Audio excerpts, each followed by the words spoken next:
Então, fala pessoal, estamos de volta para mais um vídeo. No vídeo de hoje a gente vai dar continuidade à resolução de exercícios de movimento uniforme do livro Tópicos de Física, tá bom? Antes da gente começar, só lembrar que o link para você fazer o download das questões que a gente está resolvendo está aqui na descrição do vídeo, tá bom? Então vamos lá, os exercícios de movimento uniforme de nível 1 do livro Tópicos de Física. Vamos para as questões? Pronto. A questão 7 diz o seguinte: a coruja é um animal de hábitos noturnos que precisa comer vários ratos por noite. Um dos dados utilizados pelo cérebro da coruja para localizar um rato com precisão é o intervalo de tempo entre a chegada do som emitido pelo rato a um dos ouvidos e a chegada desse mesmo som ao outro ouvido. Imagine uma coruja e um rato, ambos em repouso. Em um dado instante, o rato emite um chiado.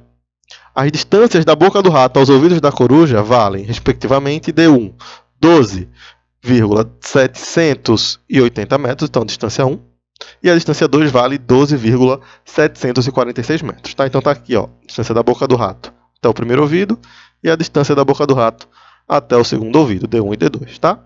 Sabendo que a velocidade do som do ar é 340 metros por segundo, calcule o intervalo de tempo entre a chegada do chiado aos dois ouvidos, ou seja, ele quer um intervalo de tempo da chegada do som a cada um desses ouvidos, tá bom? Intervalo de tempo é o ΔT. Então, se é o intervalo de tempo entre a chegada do som em cada um dos ouvidos, é o tempo para o som chegar no primeiro ouvido menos o tempo para chegar no segundo ouvido, né? ΔT é T menos T0, né? Então aqui vai ser T1 menos T2, tá bom? Então, só relembrando lá do nossa pirâmide, né, ou do nosso triângulozinho do movimento uniforme, a gente tem o ΔS em cima, velocidade e ΔT embaixo. Então, como é que esse triângulo funciona? A grandeza que você quer medir, você coloca o dedo em cima, tapa, esconde, o que sobrar é a operação que você vai realizar. Por exemplo, eu quero saber quem é distância. Você tapa a distância, sobrou o quê? Que distância é velocidade vezes tempo. Agora, a gente está calculando o tempo. Você tapa o tempo, tempo. Sobrou o quê? Distância sobre velocidade, tá? Então, ΔT vai ser, quem vai ser o T1? É a distância 1 sobre velocidade 1. Quem é o T2? É a distância 2 sobre a velocidade 2, tá bom? Distância 1 é esse D1, 12,780. A velocidade 1 é a velocidade do som, foi dado na questão, 340, né? Tá aqui embaixo. Esse ΔS2 é a distância 2, né? 12,746. E a velocidade 2 é o mesmo som, né? 340 metros por segundo, vai ter a mesma velocidade. Bom? Então a gente tem uma subtração entre frações que tem mesmo denominador. A gente pode repetir o denominador e fazer a operação com os números de cima, né? 12,780 menos 12,746, isso vai dar para a gente 0,034, tá bom?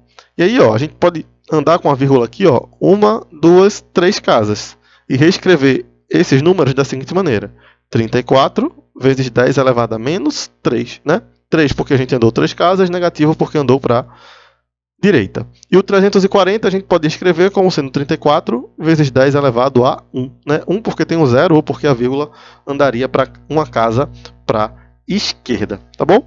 E aí, ó, a gente pode fazer a seguinte operação aqui: 34 dividido por 34 dá 1, né? Então a gente tem que ΔT, 34 dividido por T4 vai dar 1.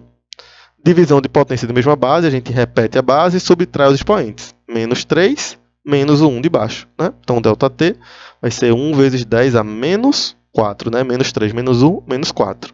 Unidade de medida, segundos, né? Porque a velocidade está medida em metros por segundos, ok? Então a gente tem aí um intervalo de tempo da chegada do som para cada um dos ouvidos da coruja, tá bom? Vamos lá. Próximo, questão 8 diz o seguinte, ó: a velocidade de propagação da luz no vácuo é cerca de 300 mil km por segundo. Então a gente tem informação da velocidade da luz no vácuo, 300 mil km por segundo. Aí ele continua, ó: um ano-luz é a distância percorrida pela luz no vácuo durante um ano terrestre. Ó, informação importante, ele está explicando para a gente o que é um ano-luz. Um ano-luz é a distância que a luz percorre em um ano. Ou seja, ano-luz, essa grandeza ano-luz, é uma grandeza que mede distância, mas uma distância bem específica. Que distância é essa? É a distância que a luz percorre em um ano, por isso esse nome, ano-luz. Então, ano-luz é a distância que a luz percorre em um ano, tá? Pode parecer um pouco estranho, né? Porque ano é a unidade de medida de tempo, né? Então a gente fala 2 anos, 3 anos, 30 anos, né? Mas aqui ano-luz não é tempo, ano-luz é distância, ok? Letra A, ele pergunta: um ano-luz corresponde a quantos quilômetros? Considere um ano como 365 dias e apresente o resultado em notação científica. Beleza, com 2 casas decimais. Então vamos lá. Vamos pegar as primeiras informações que a gente tem, né? Primeira informação, a gente sabe que a velocidade é 300 mil quilômetros por segundo. Beleza? Então, como ele vai pedir a resposta em notação científica, eu vou logo escrever 300 mil em notação científica, tá bom? Vou deixar aqui um link de uma aula de notação científica para vocês relembrarem, revisarem como é que a gente coloca um número em notação científica, tá bom? Então, um número em notação científica é aquele número que está entre 1 e 10 e é acompanhado de uma potência elevada a um certo expoente, tá? Para a gente fazer isso, a gente vai andar com a vírgula do número, tá? Quando a vírgula não aparece, é porque ela está no final. E a gente anda com essa vírgula, de modo a deixar esse número como sendo um número entre 1 e 10, e conta quantas casas a gente anda, porque essa quantidade de passos que a vírgula dá vai ser o expoente da potência de 10. Então, ó, 1, 2, 3, 4, 5 casas, 5 passos dados pela vírgula. Então, isso aqui é 3 vezes 10 elevado a 5 quilômetros por segundo, tá? Então, ó, o número ficou como sendo um número entre 1 e 10, que é 3, seguido de uma potência elevada a um expoente. O expoente foi 5 porque a vírgula andou 5 casas e positivo porque a vírgula andou para a esquerda, tá bom? Ele quer saber quantos quilômetros tem o ano-luz, ou seja, ele quer saber a distância, né? Ano-luz não é distância, se ele quer saber quantos quilômetros tem o ano-luz, ele quer saber quantos quilômetros tem essa distância. Então, ele quer que a gente calcule esse ΔS medido em quilômetros, tá bom? Então, de novo, mais uma vez, pelo nosso triângulo, né? ΔS, velocidade e tempo. Quero saber quem é ΔS. ΔS você tapa, sobra velocidade vezes tempo, tá? Então, para a gente calcular o ΔS, a gente precisa ter a velocidade, que a gente tem, e a gente precisa ter o tempo, que a gente ainda não tem. Mas veja, ano-luz é a distância que a luz percorre em que tempo? Em um ano, ou seja, um ano-luz é um tempo de um ano, né? É a distância percorrida pela luz em um ano. Beleza. Só tem um detalhe. Como a velocidade está medida em quilômetros por segundos, esse tempo tem que estar em segundos para a gente poder utilizar essa fórmula e a resposta sair da maneira correta. Então, antes da gente seguir para a fórmula de velocidade, né, de distância, de velocidade média, a gente precisa transformar esse tempo que está em anos para segundos, tá? Então, o que é que a gente vai fazer? Vai utilizar regra de 3. Então, vamos começar devagarinho. O que é que a gente sabe com relação às unidades de medida de tempo? Então, a gente sabe que a gente usa segundos, minutos, horas, né? Então, vamos começar passando de segundos para horas, tá? Então é o seguinte, vê só. O que é que a gente sabe? A gente sabe que 1 minuto tem quantos segundos? 60 segundos. Se eu quiser saber quantos segundos tem uma hora, o que é que eu faço? Pego 60 minutos, isso vai me dar x segundos, tá? Então eu vou estar passando 60 segundos e transformando em horas, já que 60 minutos é uma hora, né? Então se a gente fizer meio pelos extremos, x vezes 1, x. Do outro lado, 60 vezes 60. Se você fizer essa conta, vai dar 3.600 segundos. Essa é a quantidade de segundos que tem em uma hora. A gente não quer em uma hora, a gente quer em um ano, né? Então, vamos pegar outra cor aqui para a gente diferenciar. Então, o que é que eu sei? Que em uma hora tem 3.600 segundos. E em 24 horas, que é um dia? Então, 24 horas vai me dar uma quantidade de y aí de segundos. Fazendo meio pelos extremos, y vezes 1, y. Do outro lado, 3.600 vezes 24. Se você fizer essa conta aqui, você vai encontrar que um dia, né, que são 24 horas, tem 84.600 segundos, tá bom? Então, essa é a quantidade de segundos que tem em um dia. Beleza. Mas a questão não quer saber em um dia, a questão quer saber em um ano. Então, vamos passar de dias para anos. Então, eu sei que um dia tem 84.600 segundos. Se eu quero saber em um ano tem quantos dias? 365 dias vai me dar quantidade z aqui de segundos. Mais uma vez, fazendo meio pelos extremos, z vezes 1z. Do outro lado, 365 vezes 84.600. Se você fizer essa conta, você vai contar que um ano tem 31.536.000 segundos. Tá bom? Beleza, achamos o nosso ΔT em segundos. Mas como ele quer a resposta em notação científica, né? Vamos colocar isso aqui em notação científica. Então vamos lá. Você vai andando e contando, né? Ó, 1, 2, 3, 4, 5, 6. São 7 casas para a esquerda que a vírgula anda.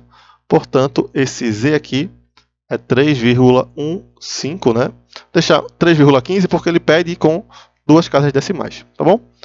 Vezes 10 elevado a 7, porque a vírgula andou 7 casas para a esquerda, tá bom? Esse aqui é o nosso ΔT, é o período que a luz percorre em segundos, né? 3,15 vezes 10 a sétima, tá bom? Então vamos lá, agora a gente finalmente pode calcular o ΔS.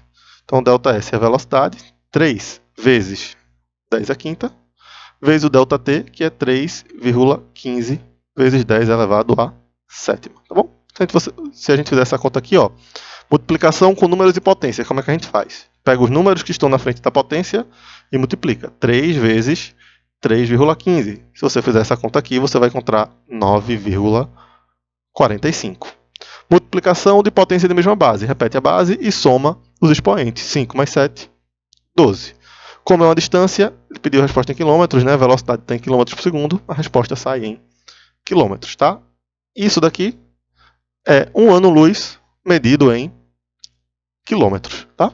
Então essa é a distância que a luz percorre em 1 ano em quilômetros, tá bom? Essa é a resposta da letra A, porque na letra B tem outra pergunta. Letra B ele fala o seguinte, ó. No dia 24 de fevereiro de 1987, foi descoberta uma supernova, uma explosão estelar, pelo astrônomo canadense Ian Shelton, da Universidade de Toronto.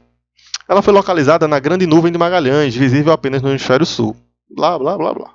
Segundo as notícias veiculadas na imprensa, a distância da Terra até essa supernova é de aproximadamente 170 mil anos-luz. Ou seja, a distância é de 170 mil anos-luz. Tá? Ele pergunta há quanto tempo aconteceu a explosão que estamos vendo. Então vamos lá, uma questão puramente teórica, uma questão puramente interpretativa a respeito do conceito de ano-luz, tá? Foi o que a gente falou sobre ano-luz. Gente, um ano-luz. O que é um ano-luz? Ano-luz, primeiramente, é uma distância. Uma distância que quem percorre? A luz.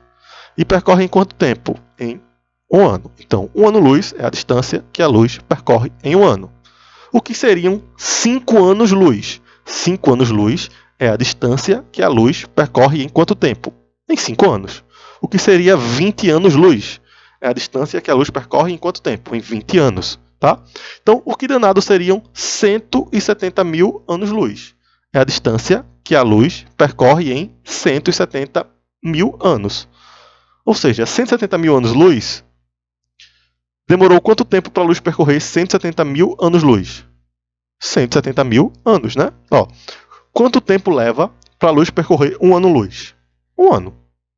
Quanto tempo leva para a luz percorrer 50 anos-luz? 50 anos. Quanto tempo demora para a luz percorrer 170 mil anos-luz? 170 mil anos, tá? Então a resposta dessa letra B, tá aqui, resposta da letra B, 170 mil anos, tá? Então é uma questão puramente interpretativa a respeito aí do conceito de ano-luz, tá bom? Vamos em frente. Questão 9. Pergunta o seguinte, ó. Estabeleça a função horária do espaço correspondente ao movimento uniforme que ocorre na trajetória a seguir. Então, vê só. Função horária do espaço é o sorvete, né? Para o movimento uniforme. S igual a S0 mais V vezes T. Para a gente caracterizar o movimento com essa função, a gente precisa escrever essa função e fornecer duas informações. A primeira é a posição inicial e a segunda é a velocidade, tá? Como, por exemplo, aqui na questão 10, ó. Ele dá a função horária para um movimento. S é igual a 50 menos 10t. Ele coloca números onde é a posição inicial e onde é a velocidade, tá? Que são as grandezas que são constantes. O S, que é a posição final, e o t, que é o tempo, elas ficam na função. Então, ó, ele quer que a gente escreva a função horária para esse movimento. Então, eu vou reescrever a função de sorvete, só que no lugar do S0 eu tenho que dar o valor, e no lugar da velocidade eu tenho que dar esse valor. Então, o que a gente vai fazer aqui para essa imagem? Identificar quem é o S0 e calcular quem é a velocidade, tá bom? Então, mais fácil de todos, identificar quem é a posição inicial, tá? Antes disso, vamos interpretar o que está acontecendo aqui, ó. A gente tem uma trajetória que é orientada para a direita, ó. Está medida em metros. Está vendo? Posição medida em metros e ela é orientada para a direita. Por quê? Porque os números crescem para a direita. Ó. 0, 6, 12, 18. Tá?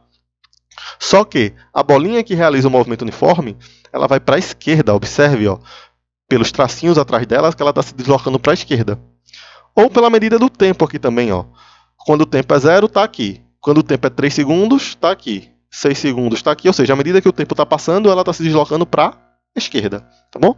Então, é isso que a gente tem aqui. Então vamos lá. Quem seria a posição inicial para esse movimento? A posição inicial é a posição onde o movimento se inicia, ou seja, aquela posição quando o relógio marca 0. Então quando o relógio marca 0, ele está em que posição?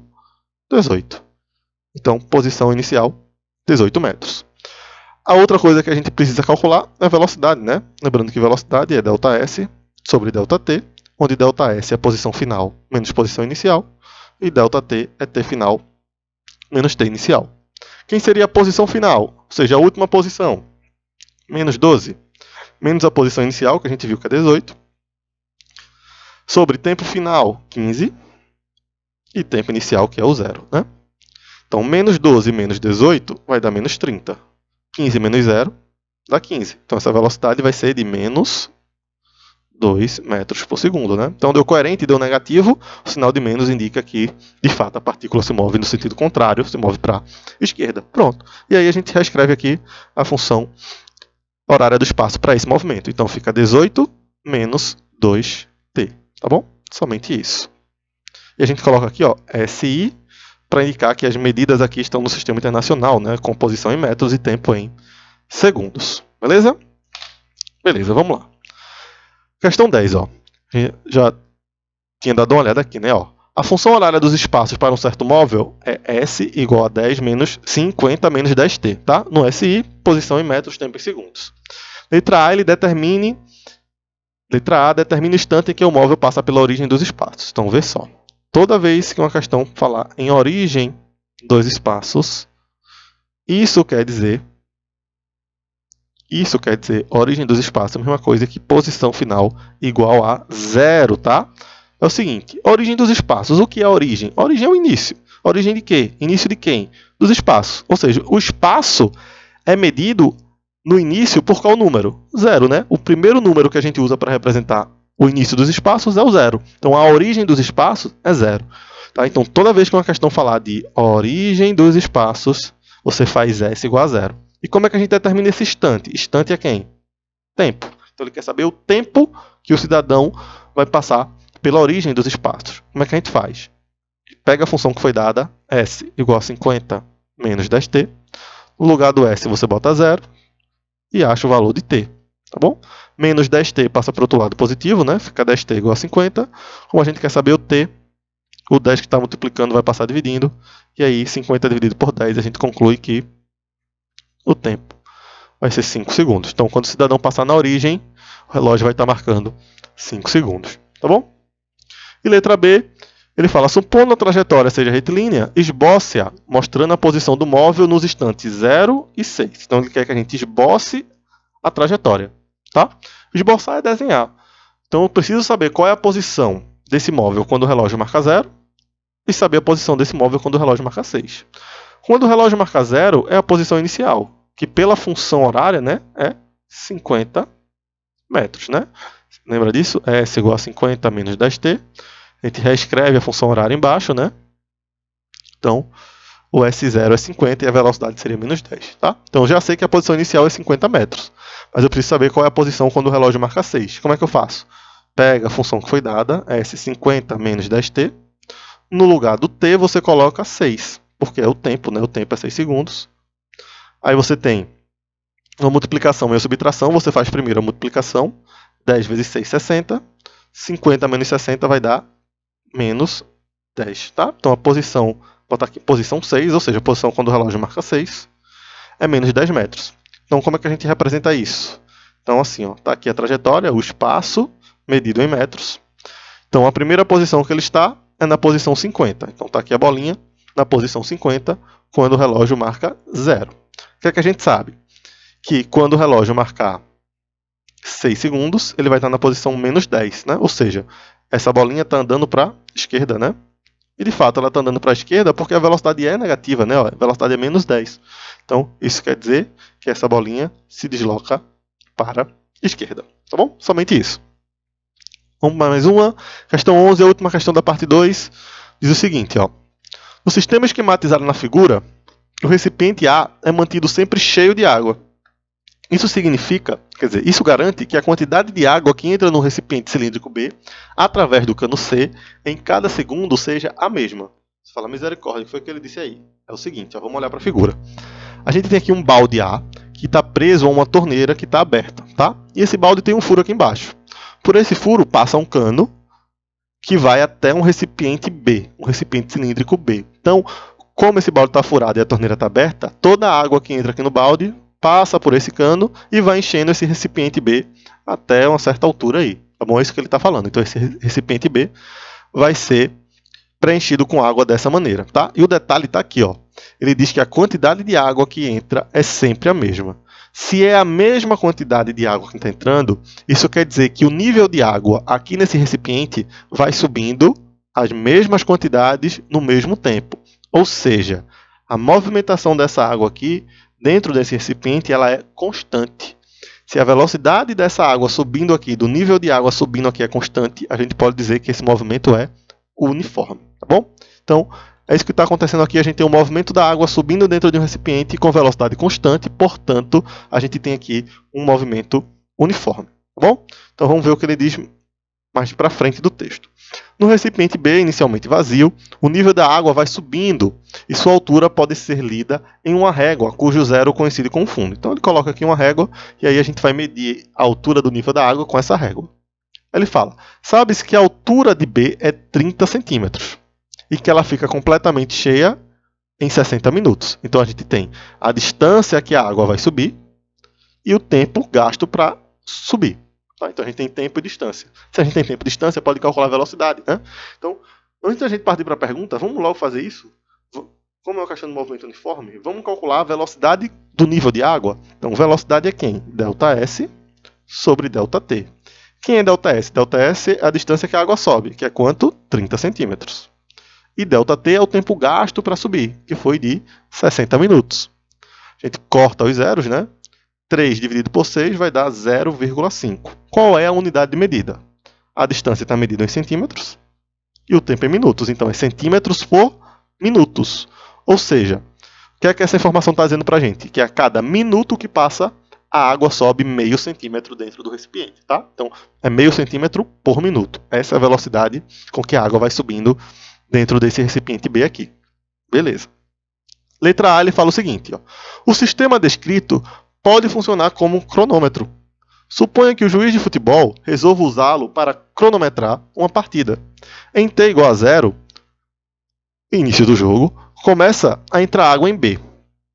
O primeiro tempo deverá ser encerrado com t igual a 45 minutos. Quando o nível da água estiver em qual altura? Então ele está dizendo, vai passar 45 minutos com esse sistema funcionando. Quando passar os 45 minutos, qual é a altura que vai estar o nível de água? Essa é a pergunta, tá? Vamos fazer aqui para ter um pouco mais de espaço. Então é o seguinte, ó. Ele quer saber a altura da água, ou seja, ele quer saber quem é o ΔS, quando se passarem 45 minutos. E a gente viu lá, né, que a velocidade da água, que é constante, é de 0,5 centímetros por minuto. Então, se a velocidade é constante e o movimento é uniforme, a gente pode utilizar a fórmula movimento uniforme, né? Velocidade de ΔS sobre ΔT, fazendo meio pelos extremos ou utilizando lá a pirâmide, velocidade vezes tempo. Né? Então, ΔS, velocidade vezes tempo. Velocidade 0,5 e tempo 45. Tá?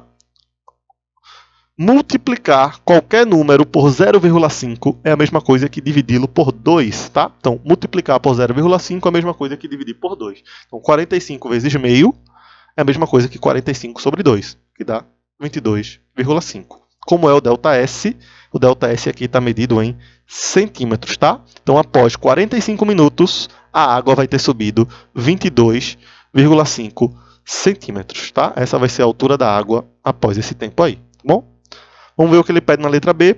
A quantos minutos do primeiro tempo foi marcado o primeiro gol, sabendo que nesse momento a altura do nível da água era de 10 centímetros. Então, a que momento ele quer saber o tempo. E ele disse que a água subiu 10 centímetros. A velocidade continua a mesma porque é constante, centímetros por minuto. Tá bom?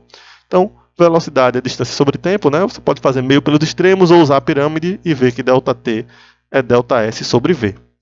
A distância, foi dito na questão, a água subiu 10 centímetros e a velocidade é a mesma, 0,5. Tá? Então, aqui vale a mesma lógica do anterior. Se multiplicar por meio é igual a dividir por 2, dividir por meio é igual a multiplicar por 2. É o inverso, né? Então, 10 vezes 2 é 20. Como é tempo, aqui o tempo está medido em minutos. Pronto, gente. Era isso. Terminamos a parte 2. Daqui a pouco tem a parte 3 das questões de movimento uniforme do livro Tópicos de Física.